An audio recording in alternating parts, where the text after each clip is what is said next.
Welcome to this course on ChatGPT, the fastest growing and maybe most disruptive app in history. Many people are afraid of it, but with this course, my colleague Manuel and I want to make sure that you don't have to be afraid, but that you instead can use ChatGPT and similar AI chatbots to your advantage, to boost your productivity.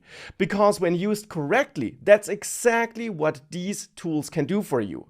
And therefore, whilst preparing this course, we explored all these different concepts and best practices and approaches you find out there and condensed them all into this course to give you the best learning resource for ChatGPT and these AI chatbots in general, so that by the end of the course, you're able to leverage these tools and work more productively.